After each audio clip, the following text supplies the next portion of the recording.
Kalau kita tidak memiliki helikopter view pada apa yang terjadi pada kehidupan kita, ya kita akan berkutat dengan kekecewaan demi kekecewaan. Kenapa? Selalu melihat segala sesuatu dengan jarak pendek dan tidak melihat segala sesuatu dari jarak pandang yang jauh.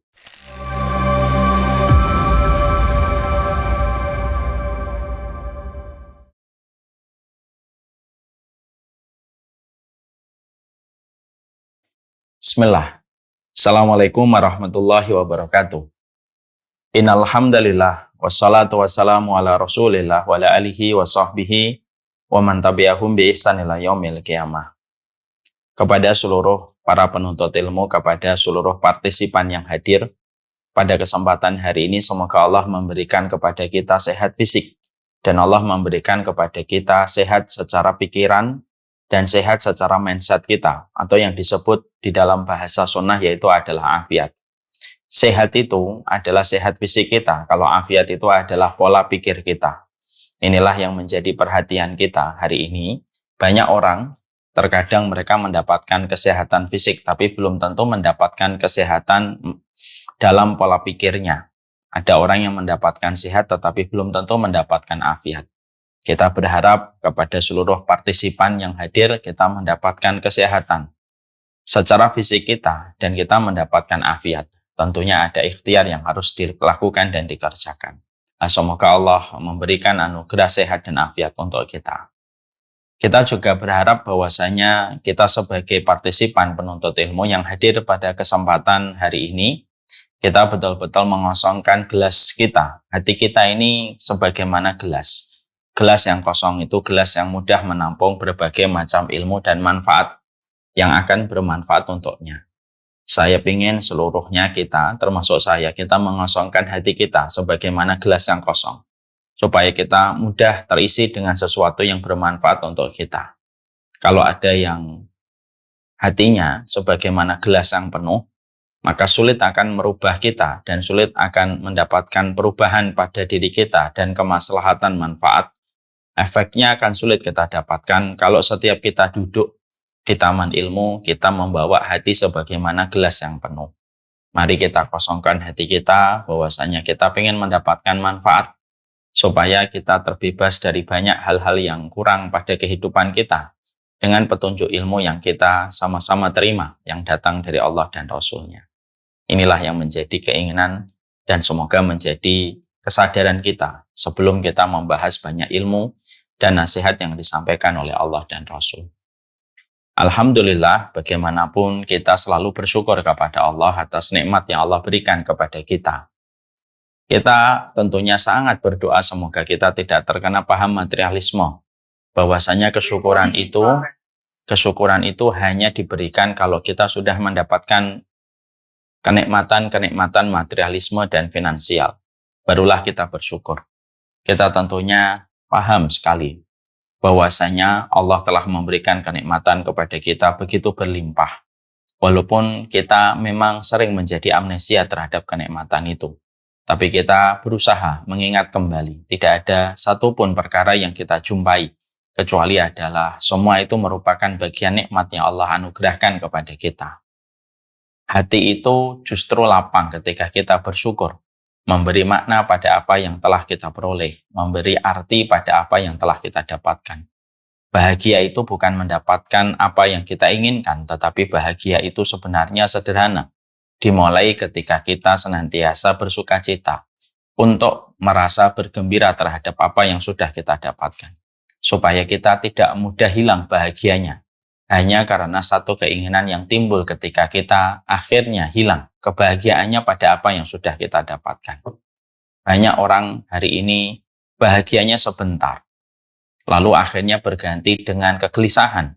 Karena setiap dia mendapatkan barang, dia memiliki keinginan-keinginan yang lain. Lalu barang yang sudah dia dapatkan begitu cepat lupa bahagianya ketika dia sudah mendapatkan barang itu. Nah, inilah yang menjadikan kita akhirnya kita berusaha betul mengingatkan hati kita bahwasanya nikmat Allah itu begitu banyak. Dan nikmat Allah itu pasti bisa membuat kita bahagia.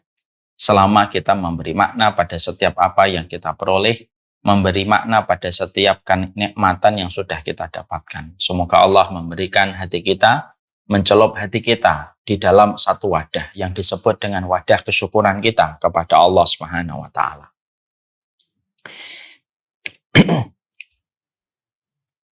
Seluruh saudara-saudaraku, seluruh partisipan yang hadir pada kesempatan hari ini, kita tentunya paham betul bahwasanya kehidupan kita itu bukanlah kehidupan sebagaimana jalan yang lurus. Lalu kehidupan kita sebagaimana jalan yang mulus. Kehidupan kita kadang berbelok dan terkadang penuh dengan kerikil batu, yang menjadikan kita terkadang harus berguncang-guncang ketika kita melewati jalur kehidupan yang ditetapkan oleh Allah di dalam kehidupan kita. Tidak mungkin kehidupan itu senantiasa berjalan sesuai dengan keinginan kita. Dan tidak mungkin bahwasanya kehidupan itu selalu menyenangkan sebagaimana yang kita cita-citakan dan mimpikan setiap waktu. Karena bukan begitu. Kehidupan ini diciptakan oleh pencipta kita, yaitu adalah Allah.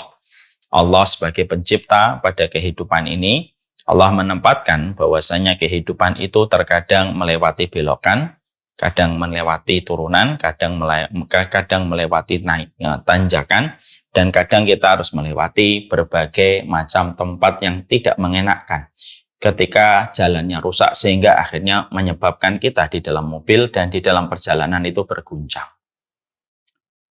Maka ketika kita sebagai pelakon kehidupan harus sadar tentang poin ini, bahwasanya kehidupan itu miliknya Allah, dan kehidupan ini diciptakan oleh Sang Maha Pencipta dengan kondisi berbelok-belok, ada turunan, ada tanjakan, ada yang mulus, ada yang bergerigi, ataupun ada yang rusak, yang mengguncangkan kita di dalam kehidupan. Maka inilah yang menjadikan kita harus paham bagaimana kita mengilmui kehidupan kita. Karena kehidupan itu bukan tidak hanya sekedar dijalani, tapi kehidupan itu harus diilmui. Kita ini bukan ikan. Ikan itu sekedar hidup, yang tentunya mereka sekedar menjalankan fitrahnya kehidupan sampai ajal itu menentukan mereka mati. Kita juga bukan cicak yang ada di dinding, yang mereka merayap kemana-mana, lalu ketika mereka menjalani kehidupan ya sambil menunggu kematian mereka. Dan kita ini bukan nyamuk, yang mana ketika kita mendapatkan sesuatu, nyamuk itu ya hanya berjalan untuk mencari darah, kalau sudah ngisap darah biasanya mati. Bukan itu, karena kita tidak hanya sekedar menjalani kehidupan. Tapi yang penting untuk kita bahwasanya kita ini harus mengilmui kehidupan. Supaya kehidupan ini ketika berbenturan dengan perkara-perkara yang tidak kita sukai, ketika kita pernah melewati masa-masa yang pahit pada kehidupan kita harus tahu dosis obatnya supaya perkara itu tidak menghimpit kita dan tidak merusak kita. Disebabkan karena kita tidak paham bagaimana ilmunya. Inilah pentingnya kita mengilmui kehidupan. Di mana banyak orang tidak sadar. Mengilmui kehidupan itu penting. Mereka beranggapan dan mereka memiliki sebuah persepsi hidup itu ya tinggal dijalani. Padahal maaf, saya tidak setuju kalau ada orang yang mengatakan hidup itu dijalani saja. Tapi hidup itu, bagaimana hidup itu adalah kita harus ilmui. Supaya perjalanan-perjalanan pada kehidupan kita kalau mendapatkan sesuatu, maka kita siap dengan ilmunya. Supaya benturan demi benturan yang kita dapatkan tidak menjadikan kita hancur berantakan. Itu yang penting kita harus miliki. Kalaulah perusahaan mobil, saya sampaikan kepada saya dan kalian seluruh partisipan. Kalaulah mobil saja, perusahaan mobil, mereka belajar dari setiap benturan supaya tetap bagaimana safety bisa diberikan kepada pengemudi ataupun kepada pengendara mobil. Maka dibuatlah berbagai macam sistem di dalam mobil dan dibuatlah kerangka-kerangka mobil supaya kalau ada benturan itu bisa meminimalisir korban pada mobil itu baru perusahaan mobil. Dan kualitas kita jangan sampai kalah dengan perusahaan mobil. Kita tentunya sudah tahu banyak sekali orang yang mengalami benturan. Dan benturan-benturan yang kita dapatkan dari orang, ada orang yang stres, ada orang yang depresi, bahkan tidak sedikit orang yang mati bunuh diri dengan berbagai macam masalah yang mereka jumpai. Kita sebagai orang yang melihat kejadian itu harusnya kita segera merumuskan apa safety yang ada pada diri kita supaya kita tidak menjadi korban berikutnya dari sebuah proses kehidupan apabila kehidupan ini tidak diilmui. Dan itulah pentingnya. Hidup itu tidak hanya sekedar menjalani, tapi hidup itu adalah bagaimana kita mengilmui. Karena ini merupakan perkara yang sangat penting, mari kita bahas. Mari kita akhirnya memahami betul bagaimana kita memiliki sebuah ilmu untuk merilis kehidupan kita. Ya. Bagaimana kita melepaskan beban pada kehidupan kita supaya beban itu tidak menguburkan kita, supaya beban itu tidak memperosokkan kita kepada jurang yang membuat hancur berantakan kehidupan kita. Kalau saya bicara tentang masalah ini, mental health itu tidak bisa kita langsung bicara semuanya. Tapi setidaknya mari kita bicara, apa sih yang kita harus lakukan supaya beban yang ada pada hati kita, terutama kepada peristiwa-peristiwa yang pernah terjadi pada kehidupan kita, supaya kita memiliki cara, metode, ways to release. Kita itu memiliki cara untuk melepaskan, supaya beban ini tidak berkelanjutan sampai hari ini dan sampai hari-hari mendatang. Karena beban apabila terlalu lama dipikul, lama-kelamaan, orang itu akan gemetar menghadapi beban itu dan lama-kelamaan orang itu akan pingsan ketika dia terlalu lama membawa beban pada persoalan hidupnya. Karena sesungguhnya manusia itu tidak disetting untuk membawa beban itu terus-menerus. Manusia itu disetting oleh Allah, manusia itu bisa membawa beban. Tapi manusia itu harus ngikutin ilmu supaya beban itu menjadi ringan seiring dengan perjalanan waktu. Ingat ya, manusia tidak disetting untuk membawa beban-beban yang tidak terselesaikan.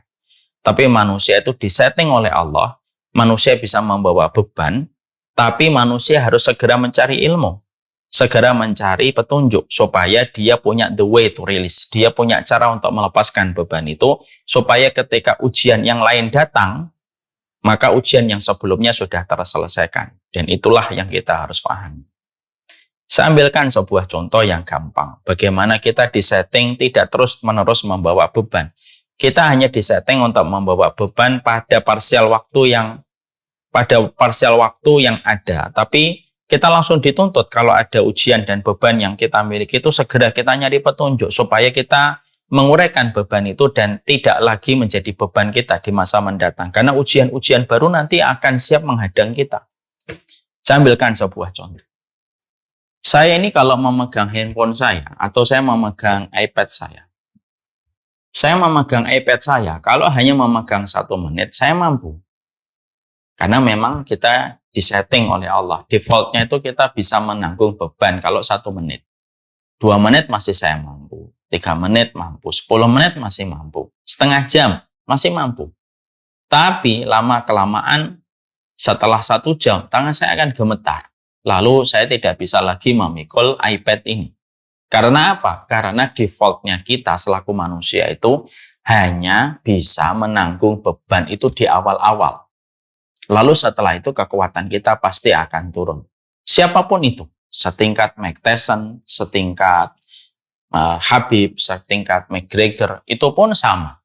Mereka bisa membawa beban awal, tapi kalau beban itu dipikulkan terus-menerus, lalu mereka tidak melepaskan diri dari beban itu, setingkat Habib sekalipun juga akan pingsan kalau terlalu lama membawa beban. Itu yang kita harus paham. Ketika kita memahami bahwasanya Masya Allah, ternyata beban itu merupakan, kalau kita memahami bahwasanya kita memang manusia disetting oleh Allah, kita tidak membawa beban yang panjang, maka kita harus segera. Dan kita emergensi. Kita ini harus segera untuk mengadakan satu emergensi. Apa yang harus kita lakukan untuk memiliki ways to release, yaitu way to release. Bagaimana cara kita untuk melepaskan. Cara kita untuk melepaskan berbagai macam beban yang ada pada kehidupan kita, terutama ketika kita pernah melewati masa-masa yang sulit yang kita pernah dapatkan dalam kehidupan. Karena sesungguhnya kalau kita tidak mengetahui ilmu ini, Kita hanya sekedar menjalani kehidupan. Dan kalau hanya sekedar menjalani kehidupan, beban akan tetap kita bawa ya. Yo sampai kita mati ya mungkin kita beban itu yang akan mematikan kita. Mematikan harapan kita, mematikan positive thinking kita, mematikan bagaimana visi misi kita berjalan ke depan, semuanya jadi rusak. Hanya karena kita terlalu lama membawa beban yang kita tidak selesaikan. Akhirnya apa? Ujungnya mati bunuh diri. Ujungnya apa? Mengurung diri di dalam kamar. Ujungnya apa? Menyalahkan orang tua. Ujungnya apa? Menyalahkan datang dari keluarga ini, kok tidak dilahirkan keluarga itu. Tidak ada habisnya itu. Itu tidak ada habisnya. Dan itu yang menjadi masalah kita. Sekali lagi ya, masalah kita, kalau saya rangkumkan prolog ini adalah, masalah manusia itu satu. Manusia menganggap hidup itu hanya untuk dijalani. Sudahlah, hidup dijalani aja. Itu salah. Yang kedua, kesalahan manusia itu apa? Manusia menyangka dirinya bisa membawa beban sepanjang hidup. Lalu dia tidak mencari obat dari setiap beban yang dia dapatkan. Itu dua-duanya salah. Kalau saya pernah kayak gitu, saya mohon ampun sama Allah. Kita harus paham di sini. Setelah antum paham, kesalahan manusia terletak pada dua ini. Kesalahan yang pertama, kesalahan manusia ketika manusia itu mereka hanya menjalani kehidupan dan tidak mengilmuinya. Dan yang kedua adalah ketika kita menyangka bahwasanya kita bisa membawa beban terus-menerus, maka ini adalah kesalahan. Maka kita ingin bahas dalam salah satu part kecil dari seluruh komponen hidup kita. Saya nggak bisa membahas semua ya komponen-komponen masalah dalam kehidupan kita. Salah besar kalau kita menyampaikan mental health itu 1 jam menyampaikan berbagai macam sisi. Nggak bisa itu. Kita akan mencoba menyampaikan salah satu part kecil pada komponen kehidupan kita. Bagaimana caranya kita ketika berdamai dengan apa yang pernah terjadi pada kehidupan kita. Supaya kita betul-betul memiliki cara untuk mengeluarkan beban itu, supaya beban itu tidak meracuni kita. Layaknya kencing. Kencing itu berbahaya kalau tidak segera dikeluarkan oleh tubuh. Makanya kalau ada laki-laki, perempuan tidak bisa kencing. Biasanya laki-laki 1 hari, 2 hari tidak bisa kencing.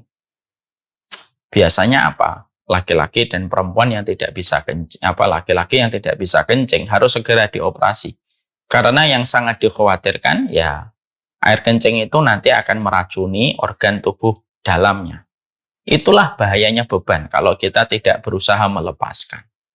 Makanya kita harus paham bagaimana caranya kita untuk memiliki way to release. Kita memiliki cara untuk melepaskan. Ya, inilah yang menjadi pembahasan kita pada kesempatan pagi ini. Terutama bagi seluruh partisipan, bagi seluruh para penuntut ilmu yang hadir pada kesempatan hari ini, kalau kita merasa kita ini punya beban, baik itu beban luka pengasuhan, baik itu beban harapan dan ekspektasi yang terlalu tinggi, baik itu beban dengan kekecewaan yang pernah kita peroleh dan kita dapatkan, ataupun segudang alasan yang menjadikan kita merasa bahwasanya itu merupakan beban yang pernah kita jumpai. Maka sesungguhnya saya akan menyampaikan 5 ways to release. Saya akan menyampaikan 5 perkara untuk melepaskan. Saya ambilkan dari salah satu buku yang saya tulis sendiri tentang masalah mental health, yaitu adalah buku Make Peace with Yourself. Saya akan membahas di sini karena memang pembahasan kita pada Samela Series kemarin, Samela Series yang ke-7 tentang masalah kesehatan mental, yaitu adalah Make Peace with Yourself. Saya menyampaikan di dalam buku ini, yaitu adalah 5 ways to release. Saya akan menyampaikan 5 perkara untuk melepaskan dari berbagai macam beban yang kita jumpai pada kehidupan kita. Apa itu? Yang pertama. Yang pertama, saya menuliskan cerdas di dalam melihat setiap masalah yang pernah kita jumpai dan seluruh lintasan takdir yang pernah kita dapatkan dengan helikopter view. Ketika kita menjumpai satu hal yang pernah terjadi dan tidak hanya memandang ujungnya tetapi melupakan bagaimana muara dari setiap masalah yang pernah kita dapatkan.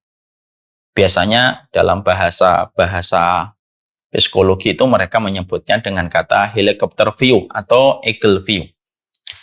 Masalah itu terkadang yaitu karena cara pandang kita terlalu sempit dan ternyata cara pandang kita terlalu pendek. Kita hanya fokus melihat sesuatu yang pernah terjadi pada kehidupan kita, tapi ternyata kita tidak melihat secara utuh apa yang sebenarnya sudah kita dapatkan pada kehidupan. Siapapun di antara kita, kalau kita terus-terusan memiliki cara pandang yang pendek dari cara pandang yang tidak utuh, ketika terjadi sesuatu yang ada pada kehidupan kita, lalu kita mengambil kesimpulan secara prematur, ya kita tidak akan pernah lapang hati kita. Kenapa? Karena yang kita lihat hanyalah ujungnya. Dan kita lupa perjalanan bagaimana satu masalah ataupun satu takdir yang pernah berjalan dalam kehidupan kita, itu perjalanannya panjang. Dan kita begitu naif. Kalau boleh saya mengatakan, kita ini culas. Kalau melihat segala sesuatu hanya pada ujungnya, kita potong, kita lupakan proses yang begitu panjang nanti di belakangnya dan nanti ke depannya, hanya karena kita sudah merasa benar mengambil kesimpulan sesaat dan prematur pada apa yang kita jumpai, dan kita melupakan banyak hal yang lain yang sudah pernah terjadi dalam kehidupan kita. Ya, ini yang kita harus paham. Contoh. Ya, saya mengambilkan 2 contoh. Nanti akan kita relate pada kehidupan sehari-hari. Nabi Ayub itu mendapatkan sakit yang berat. Tidak sembarangan sakit yang berat. Dan itu sudah dikabarkan oleh Allah. Sakit yang menimpa kepada Nabi Ayub itu merupakan sakit yang berat. Kalau kita menjumpai dalam beberapa ahli sejarah Islam, salah satunya Imam Ibnu Katsir. Karena Imam Ibnu Katsir itu bukan hanya seorang mufassir, tapi beliau juga merupakan ahli sejarah. Maka Imam Ibnu Katsir itu berkata, bahwasanya sakit yang menimpa kepada Nabi Ayub itu tatasaqat luhumu Ayub. Sampai daging-daging Nabi Ayub itu berguguran, berjatuhan satu persatu. Saking beratnya sakit yang diderita oleh Nabi Ayub. Bukan hanya itu saja, semua anaknya meninggal dunia. Bukan hanya itu saja, bahkan kita menjumpai seluruh perniagaan dan seluruh kekayaannya pun ludes habis. Bukan hanya itu saja, tapi kita juga mendapatkan berbagai macam masalah ketika beliau mulai dikucilkan oleh orang di kampungnya. Itu kan ibarat orang hari ini sudah jatuh tertimpa tangga pula. Antum pernah nggak bayangkan ada orang setragis Nabi Ayub? Ada orang yang mati anaknya, mungkin masih kaya. Ada orang yang ambruk, bangkrut, tapi masih hidup anaknya. Ya, ada orang yang bangkrut, meninggal anaknya mungkin, walaupun jarang banget kita jumpai, tapi biasanya masih diterima sama masyarakatnya. Kalau Nabi Ayub itu dari segala lini dan dari segala sudut, itu mendapatkan musibah. Anaknya meninggal dunia, hartanya habis, ya, dikucilkan oleh orang di kampungnya, lalu istrinya pun juga memprotes tentang sikapnya Nabi Ayub ketika sakit. Dan akhirnya sempat meninggalkan Nabi Ayub. Kalau kita jumpai di antara kita, setragis-tragisnya saya, tidak setragis Nabi Ayub. Setragis-tragisnya Anda, antum, kalian, tidak setragis Nabi Ayub. Betul atau tidak? Ingatkan saya kalau saya salah. Setragis-tragisnya saya tidak setragis Nabi Ayub. Saya ditinggalkan bapak. Setelah itu 1 tahun, saya ditinggalkan kakak perempuan saya yang cerebral palsy. Ya sedih memang di tahun pandemi itu, kehilangan 2 orang sekaligus yang saya sangat cintai. Tapi tragisnya saya tidak setragis Nabi Ayub. Nabi Ayub itu anak-anaknya meninggal. Padahal kita tahu, padahal kita mengerti. Masya Allah ya, yang kita paham, yang kita mengerti adalah kehilangan anak itu kan juga sudah luar biasa musibah. Dan yang kehilangan bukan 1, beberapa anaknya meninggal dunia. Anaknya itu meninggal dunia, semuanya. Maka akhirnya pada saat itu, lihat bagaimana seorang Nabi Ayub memiliki helikopter view ketika beliau mendapatkan satu takdir berjalan pada hidupnya, yang ternyata takdir itu betul-betul tidak hanya dilihat oleh Nabi Ayub, hanya pada ujungnya. Tapi Nabi Ayub, beliau memposisikan dirinya di atas sebagaimana eagle, sebagaimana elang. Dia memiliki eagle view, helikopter view. Dia melihat, memang saya mendapatkan musibah, tapi nikmat yang Allah berikan kepada saya juga tidak kalah banyaknya selama ini. Makanya akhirnya ketika Nabi Ayub itu dilihat oleh istrinya begitu sangat bersabar, maka pada saat itu istrinya sempat berkata, "Kenapa kamu begitu sabar? Bahkan kamu tidak meminta segera disembuhkan sama Allah atas penyakitmu, wahai Nabi Ayub." Maka Nabi Ayub menjawab dengan sebuah pertanyaan yang menunjukkan pertanyaan ini merupakan hasil dari olah pikirnya Nabi Ayub, bahwasanya beliau memiliki pemikiran helikopter view. Pemikirannya itu menyeluruh. Dia menyampaikan bahwasanya, bukankah Allah sudah menyehatkan saya selama 70 tahun? Bukankah Allah memberikan buah-buahan, sayur-sayuran, daging-dagingan, dan semua yang aku rasakan kenikmatannya dari Allah selama 70 tahun? Lalu apakah saya tidak bisa membalas 70 tahun yang penuh dengan kenikmatan dengan 70 tahun saya bersyukur? Setidaknya saya pernah merasakan kenikmatan besar dari Allah. Ucapan ini tidak akan pernah keluar.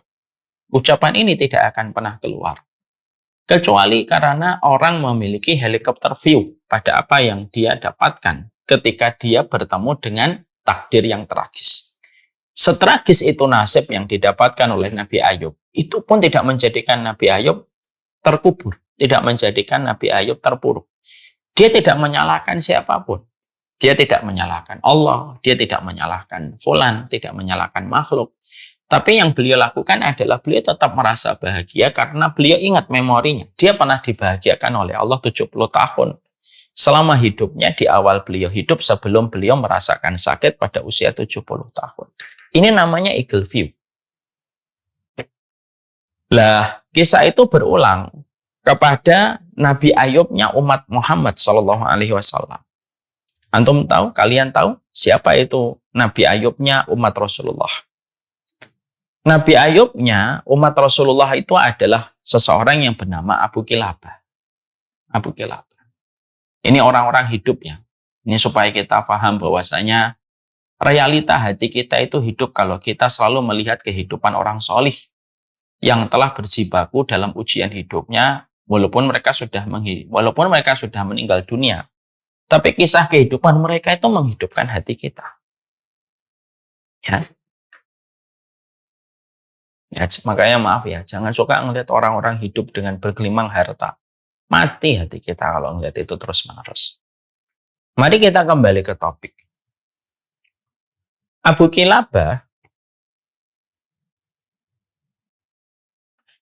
Kilabah itu seseorang yang memiliki ujian yang begitu berat. Ya, beliau diusir dari keluarganya, tangannya buntung, kakinya cacat, matanya buta. Ya, itulah Abu Kilabah. Kisah tentang Abu Kilabah itu bermula ketika ada seseorang yang sedang berjaga-jaga di perbatasan kaum muslimin. Saya lupa namanya beliau ini. Tiba-tiba beliau mendengar ada seseorang dengan agak begitu keras di tempat yang sepi, beliau berzikir. Yang berzikir ini bukan mengkeraskan zikirnya supaya terdengar sama orang, karena memang beliau buta. Dan yang kedua, beliau memang berada pada tempat yang tidak bertuan. Tidak ada orang yang tinggal di tempatnya beliau. Hanya ditemani dengan sebuah tenda yang sudah rusak kainnya. Dalam kondisi mengenaskan. Lah, ada satu tentara yang sedang berjaga-jaga, lalu mendengar ada seseorang yang berzikir dengan sebuah zikir. Alhamdulillahilladzi faddalani ala katsirin mimman khalaqa tafdila. Orang ini berzikir, Alhamdulillahilladzi faddalani ala katsirin mimman khalaqa tafdila.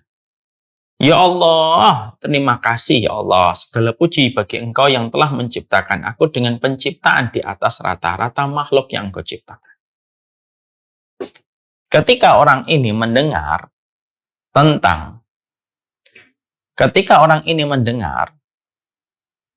tentang dzikir ini, orang yang mendengar ini kan berprasangka, orang yang berzikir ini pasti orang yang istimewa fisiknya. Karena dia mengucapkan dzikirnya yang telah menciptakan aku dengan penciptaan di atas rata-rata. Ya. Maka orang yang mendengar dzikir ini menyangka bahwasanya yang berzikir itu tinggi, putih, gagah, harum, kaya raya, pintar, dengan seluruh keistimewaan yang biasa kita kenal pada mindsetnya manusia hari ini. Dicari itu sumber dan pemilik suara yang sedang berzikir. Ketemu, dan ternyata itu adalah seseorang yang buta, tangannya buntung, kakinya cacat, ditemani kemah yang sudah rusak. Lalu sampai akhirnya orang itu ketika mendapati yang berzikir dengan zikir seindah itu ternyata orang yang penuh dengan cacat, maka akhirnya beliau bertanya sama Abu Kilabah yang beliau temui. Loh, yang menjadikan kamu zikir dengan zikir yang seindah itu ketika engkau memuji Rabb dengan penciptaan istimewa yang ada pada tubuhmu, padahal engkau buta, padahal engkau buntung, padahal engkau juga buntung kakinya dan cacat. Apa yang menjadikan engkau berzikir dengan zikir yang seindah itu padahal engkau orang yang semacam ini? Maka Abu Kilabah memberikan jawaban yang memiliki benang merah sama dengan jawaban Nabi Ayub. Jawabannya itu apa? Dia bertanya kembali sama orang tersebut dengan mengatakan, apakah Allah bisa mengirimkan petir lalu menghanguskan aku dengan satu petir? Bisa. Bisa. Allah bisa nggak meretakkan bumi ini lalu menenggelamkan aku di perut bumi? Bisa. Allah bisa nggak mengirimkan air pantai menerjangku dan menyeretku ke tengah lautan dan mematikanku seketika? Bisa. Tapi perhatikan, Allah tidak mengirim itu semua. Allah tidak mengirimkan petir, Allah tidak mengirimkan gempa, Allah juga tidak mengirimkan banjir tsunami kepada saya. Itu yang menjadikan saya bersyukur sama Allah. Lihat. Jadi di situ kita akhirnya mendapati, Masya Allah ya.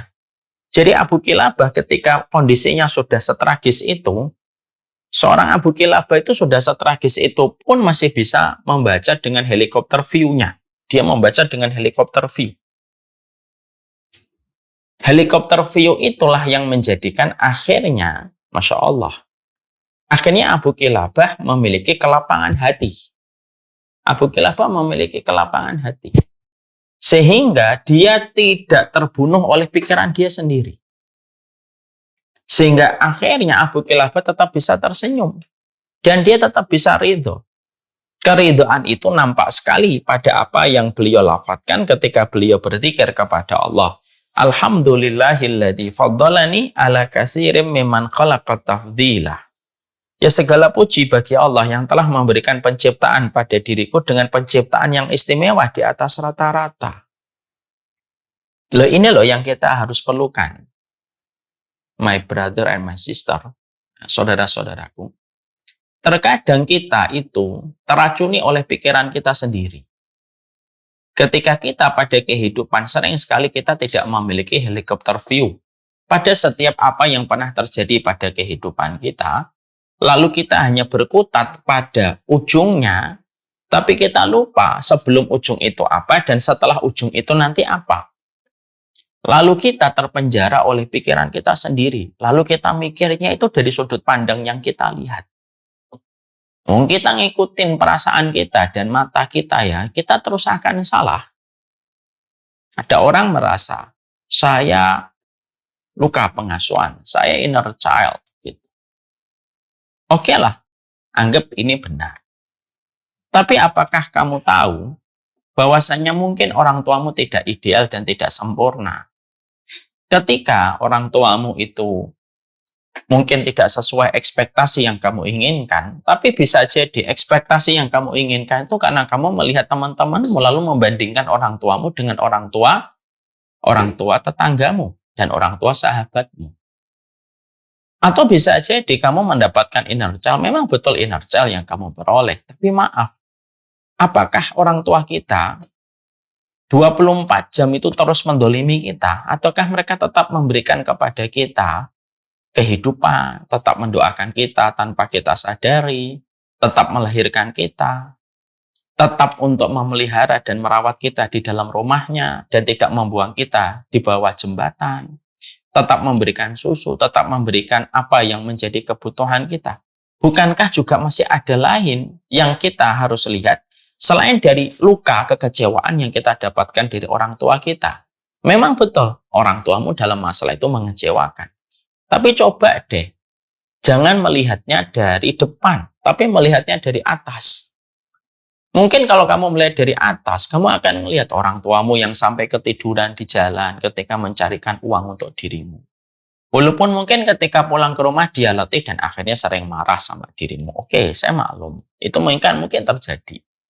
Tapi bisa jadi itu bagian dari kekurangan sebagaimana kita nanti kalau menjadi orang tua, bukankah kita juga memiliki kekurangan? Kalau kita tidak memiliki helikopter view pada apa yang terjadi pada kehidupan kita, selama kita tidak berusaha untuk menaikkan cara pandang kita untuk melihat satu masalah yang terjadi pada kehidupan kita, ya susah. Ya kita akan berkutat dengan kekecewaan demi kekecewaan. Kenapa? Selalu melihat segala sesuatu dengan jarak pendek dan tidak melihat segala sesuatu dari jarak pandang yang jauh. Itu yang salah. Melihat kota Bekasi, atau maaflah, melihat kota Solo. Kalau kita di Solo mungkin biasa. Tapi kalau kita melihatnya dari Lawu, kota Solo tampak indah. Kalau dari Jogja, melihat kota Jogja mungkin macet. Setiap lampu merah berhenti. Ya, ketika belok ke kanan sempat mau disambar sama mobil. Karena kita melihatnya dari Solo, ketika kita melihatnya dari Jogja. Coba kita sekali-kali mendaki gunung, ke Gunung Merapi ya, atau Gunung Merbabu. Gunung Merapi, saya pernah daki sana, Merapi dan Merbabu itu kalau kita melihat Jogja itu tampak indah. Kenapa? Selalu kalau kita menaikkan cara pandang kita terhadap segala sesuatu, menjadikan apa yang kita lihat itu menjadi sangat indah. Itulah caranya orang yang memiliki albab, absor. Absor itu melihat segala sesuatu dengan sudut pandang ketakwaan, sudut pandang ketaatan, dan sudut pandang dari keimanan pada Allah dan Rasul-Nya. Itu yang akan menjadikan kita tenang. Ya. Jadi akhirnya kekuatannya Nabi Ayub dan kekuatannya Abu Kilabah bukan karena mereka badannya besar. Bukan, kekuatan Nabi Ayub itu dari hati. Hati itu terbackup dengan cara pandang yang sangat istimewa dari seorang Nabi Ayub ketika Nabi Ayub itu melihatnya itu dari atas gitu.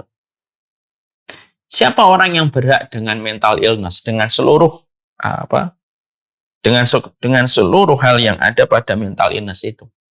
Orang yang paling berhak dengan seluruh kekecewaan itu sebenarnya Nabi Ayub. Orang yang paling berhak dengan tawaran iming-iming kekecewaan, mengurung diri, ataupun dengan tawaran mati bunuh diri itu Abu Kilabah. Kemudian beliau itu dikucilkan dari rumahnya kok. Udah gitu matanya buta, buntung, kakinya cacat gitu. Orang biasanya matanya buta, kaki dan tangan normal. Tangannya buntung, matanya bisa melihat kan. Lah ini tiga-tiganya organ vital itu nggak ada. Mata, tangan, dan kaki. Coba. Maka ternyata way to release-nya Abu Kilabah, way to release-nya seorang Nabi Ayub itu apa? Rilisnya mereka itu apa? Mereka memiliki cara pandang yang luas. Ini sama dalam persoalan kita berumah tangga. Kita kadang-kadang terbentur dengan pertengkaran dan pertikaian. Ya atau tidak? Iya. Saya aja, walaupun anak saya sudah 8 bersama dengan istri tercinta Bibu. Tapi bagaimanapun terkadang kita itu ya berselisih pendapat tentang 1-2 perkara. Biasanya apa yang menjadikan kita marah? Ya karena kita fokus kepada apa yang sedang kita pertengkarkan. Kapan kemarahan itu mereda? Kalau kita naik ke atas, kita melihat, ya Allah, istri saya melahirkan anak-anak saya, nyusuin satu persatu anak-anak saya. Kadang-kadang dia tidak tidur. Kadang-kadang dia harus mengorbankan untuk tidak bisa pergi keluar kota kemana-mana karena harus menemani anak-anaknya. Tidak bisa puasa Ramadan. Malam kalau tahajud kadang-kadang sedang bersiap-siap untuk tahajud, terkadang anak menangis untuk disusuin. Maka akhirnya kalau memandangnya itu sudah pakai helikopter view, maka akhirnya cara pandangnya itu akhirnya meredakan amarah. Dan itu efektif bagi saya. Sama dengan istri lagi marah dengan suami. Mungkin ada 1-2 program yang dia inginkan, dia harapkan tidak berjalan. Ketika lagi marah, membicarakan tentang pertengkaran terhadap program yang tidak dijalankan itu, coba sesekali istri itu naik ke atas dulu. Melihat suaminya kadang menembus kemacetan. Ya, terkadang mereka harus berjibaku di waktu malam, ngantuk, dia pulang. Terkadang di suasana kantor dia mendapatkan kemarahan-kemarahan yang harus diterima. Yang dia ingin sekali untuk keluar dan resign dari kantornya. Setiap akan mengambil keputusan resign, maka setiap itu yang terbayang wajah istrinya. Kalaulah seorang istri melihat perjuangan seorang laki-laki, walaupun tetap dia membawa kekurangan, tapi dilihatnya itu dengan eagle view, jadinya enak. Anak yang terluka dengan luka pengasuhan, coba deh jujur. Jangan hanya melihat pada saat kamu dikecewakan. Coba deh kamu melihat ketika orang tuamu berjibaku. Orang tua kita menyembunyikan setiap masalah-masalah yang mereka jumpai. Orang tua itu banyak. Orang tua kita itu yang tidak pandai menceritakan masalah kepada anak. Bapak saya aja, Masya Allah ya. Beliau punya utang. Tapi tidak pernah cerita ke saya. Utangnya nggak terlalu besar. Cuma 3 jutaan. Tapi tidak pernah cerita kepada saya gitu. Ya. Sampai akhirnya beliau membayar sendiri setelah beliau merasa memiliki harta. Walaupun pada saat itu beliau ngomong ke saya pun juga pasti saya akan bantu dan alhamdulillah uang segitu pun saya bisa untuk. Tapi beliau saat itu bayar sendiri sampai ngomong, Pak, ngapunten, kok harta semonten Bapak mboten nyuwun kalih kula. Ya Bapak saya cuma megang kepala. Ya apa-apa nak, enggak semua harus diceritakan ke anak. Enggak semua diceritain harus ke anak-anak. Gitu. Yang namanya seorang bapak itu enggak semuanya harus cerita ke anak. Ya kalau masih bisa diselesaikan sendiri, diselesaikan sendiri. Itu orang tua kita. Jadi kalau cara kita di dalam kita menjalani kehidupan kita hanya sekedar menjalani, tapi kita tidak mengilmui apa yang harus kita lakukan, ya beban ini akan sulit kita lakukan dan kita akan menyimpan beban itu dengan cara pandang yang sangat sempit dan cara pandang yang sangat pendek. Padahal apapun kalau dilihat dengan cara pandang yang pendek itu tidak nikmat. Ngelihat iPad itu kalau hanya gini, nggak kelihatan apanya kelihatan iPad. Ya nggak, Noval? Ngelihat iPad kayak gini itu bisa nggak dilihat? Bisa nggak, Noval? Bisa. Cara untuk menikmati iPad itu gimana? Letakkan jarak sekitar 50 cm dari dirimu, geser-geser apa yang kamu pengen lihat, kelihatan indah. Coba kamu lihatnya begini. Yang kelihatan apa? Yang kelihatan itu radiasinya. Oh, kan? Yang kelihatan cuma radiasinya aja. Semuanya itu tampak indah ketika kita melihat, ketika kita tahu dari mana kita memandang setiap masalah yang hadir pada kehidupan kita. Itulah Rasulullah Shallallahu Alaihi Wasallam. Rasulullah Shallallahu Alaihi Wasallam tidak pernah merasa beliau itu kecewa pada hidupnya. Walaupun beliau mendapatkan bertubi-tubi ujian yang datang pada hidupnya. Kenapa Rasulullah tidak pernah kecewa? Padahal Rasulullah itu begitu berat ujiannya. Tidak ada manusia yang paling berat di dalam ujian kehidupan itu kecuali adalah Rasulullah. Bukan hanya ujian dakwahnya, bukan hanya ujian bukan hanya ujian tentang tentang risalahnya, tapi termasuk dirinya ujian itu sampai beliau sakitnya aja berat. Jadi Rasulullah itu kalau sakit dijadikan 2 kali sakitnya orang biasa, itu Nabi Muhammad. Tapi kenapa Nabi tidak pernah berkeluh kesah? Nabi tidak pernah mencela tugas yang Allah bebankan kepadanya. Ya, karena Rasulullah tahu pertolongan Allah lebih besar daripada setiap ujian yang Allah berikan kepada beliau. Helikopter view ini loh yang kita harus paham. Ya kalau kita pada kehidupan kita tidak memiliki helikopter view, ya kita ya selamanya sumpek terus hidup kita. Yang luka pengasuhan tidak berusaha mengobati luka pengasuhan, lalu yang ada hanyalah gemuruh, amarah, emosi setiap membicarakan orang tua. Setiap ada nasihat tentang orang tua, selalu berkilah dan berdalih dengan kata, lihat-lihat dulu dong orang tuanya. Ya selamanya, kalau kita sudah memilih untuk tidak mau way to release-nya, ya silahkan. Beban itu silahkan dibawa. Tapi membawa beban itu kita harus ingat. Manusia tidak di-default untuk menanggung beban seumur hidup. Itu yang kita harus mengerti. Ya. Makanya inilah yang menjadikan kita harus paham. Ya. Tidak ada manusia di kehidupan ini yang tidak diuji oleh Allah dengan takdir yang tidak sesuai harapan. Jadi penting juga kita merasakan sebelum kita juga berkomitmen untuk memiliki helikopter view pada kehidupan kita. Penting juga kita harus merasa. Penting sekali kita juga harus mengetahui gitu. Kamu itu bukan orang yang paling tragis dalam ujian. Jadi jangan pernah kamu merasa saya adalah orang yang paling tragis dalam hidup. Penyakit merasa paling tragis ujiannya dan paling pahit hidup itu buatan setan supaya kita selalu berputus asa dalam hidup. Itu pengennya setan. Itu tuh memang kepengenannya, itu memang kepengennya setan. Novel, pinjam pulpen. Itu kepengennya setan tuh memang begitu. Makanya jangan pernah kita merasa bahwasanya pada kehidupan kita itu juga jangan merasa paling tragis gitu loh. Udahlah, jangan pernah merasa paling tragis. Oke, kita sama-sama sadari. Ada yang kita sama-sama sadari bahwasanya kita memang mendapati ada kehidupan kita yang pahit. Tapi jangan merasa paling tragis, itu berbahaya gitu. Karena Nabi Ayub pun juga tidak pernah merasa paling tragis itu. Walaupun kalau kita lihat tragis itu, Abu Kilabah dan Ayub itu dua-duanya tragis.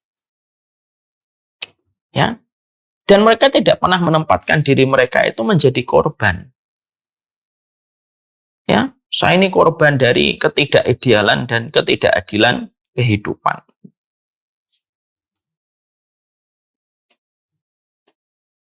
Ya.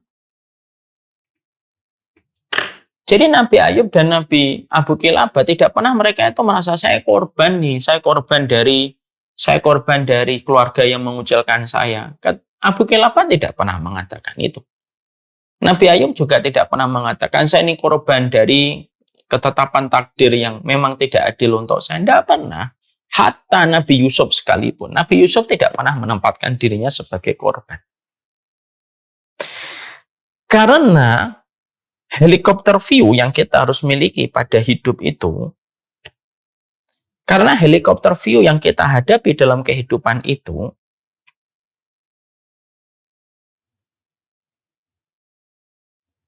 tidak akan bisa kita dapatkan kalau kita sudah merasa paling tragis ataupun ketika kita sudah merasa paling korban. Dan yang ketiga, helikopter view itu gagal kita dapatkan kalau kita apa? Sudah cuek dengan beban yang ada. Kalau udah cuek, udahlah. Biarin aja lah hidup saya begini. Lalu akhirnya ketika sudah cuek dengan kehidupan, mending buru-buru punya helikopter view. Dia bagaikan styrofoam di atas aliran air.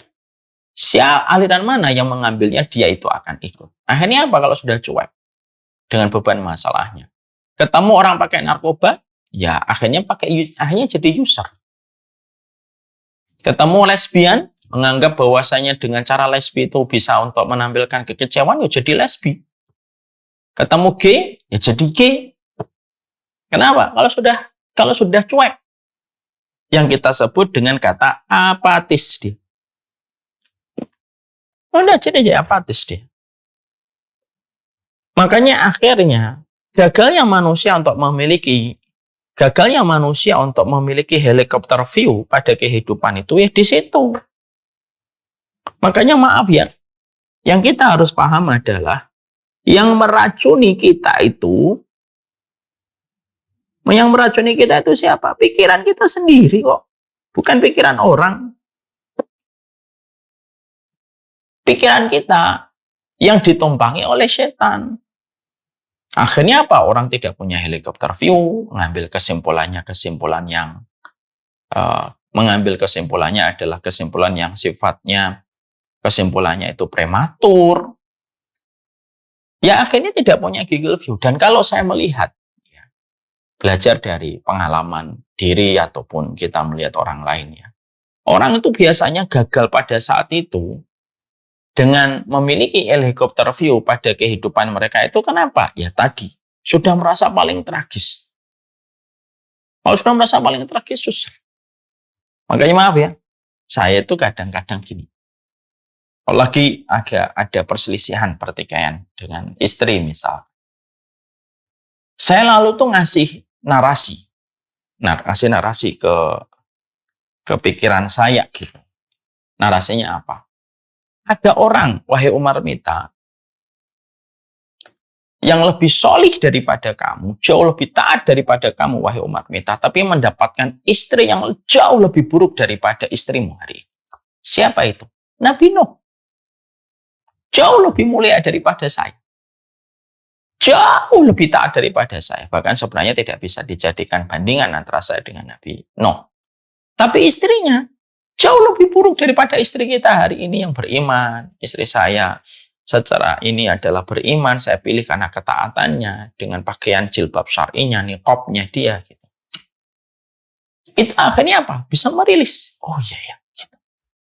Sama istri saya kalau lagi kecewa banget, ya saya mengingatkan. Ada perempuan yang jauh lebih mulia daripada dirimu, disebut sebagai salah satu penghuni surga, wanita penghuni surga di antara 4 wanita.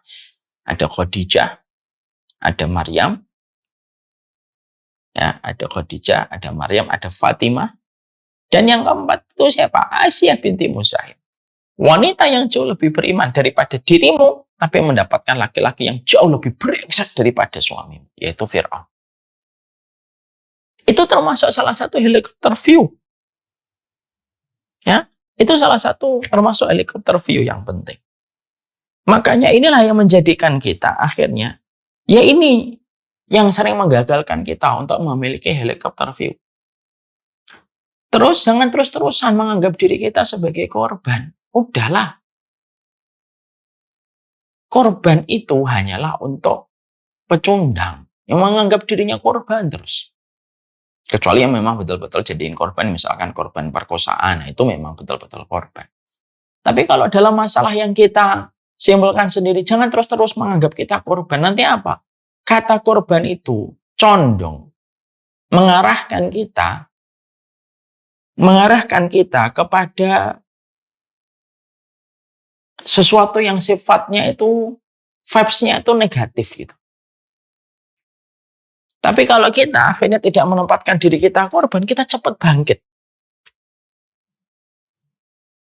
Dan yang ketiga, jangan apatis pada kehidupan kita. Udahlah saya begini, ya udahlah gitu. Jangan apatis, diselesaikan. Jangan terlalu pragmatis lah. Akhirnya udahlah damai, udahlah menganggap aja biar. Jangan gitu, cepat selesaikan. Kalau tidak, akhirnya apa? Akan menjadi bom waktu. Akan menjadi bom waktu yang akhirnya tidak akan ada, yang akhirnya merusak semua. Nah, disinilah akhirnya kita paham. Jadi, saya tidak menyampaikan panjang lebar, walaupun ini ada 5, tapi kita baru menyampaikan 1. Tapi setidaknya saya mengingatkan kepada antum semuanya. Jadi, manajemen kita pada perjalanan hidup itu penting sekali. Kita tidak boleh hanya sekedar menjalani kehidupan, tapi bagaimana kita itu mengilmui kehidupan kita. Ya. Dan tentunya kita paham, kita ini di default oleh Allah. Settingan kita itu tidak menanggung beban terus-menerus. Makanya kita harus tahu cara untuk melepaskan beban.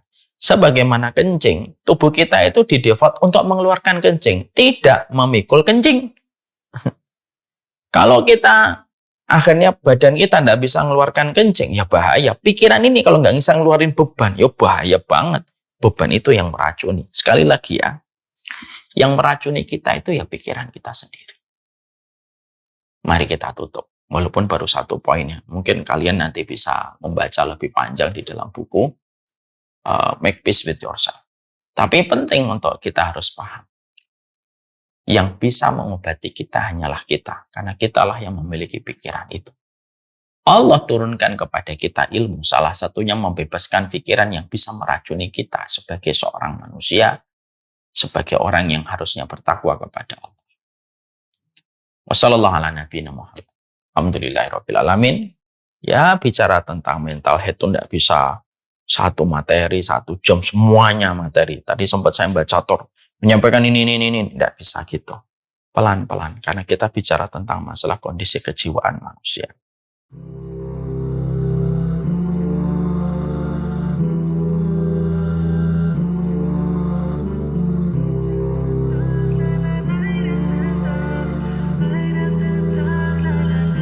You feel it in your heart, His love for you is unconditional. You knew it from the start, He's the one. This feeling is incredible. Oh yeah, yeah. Here's one thing I want you to know. Turn around, you just have to go. Don't give up, knowing you will grow. Life's a test and He will show you.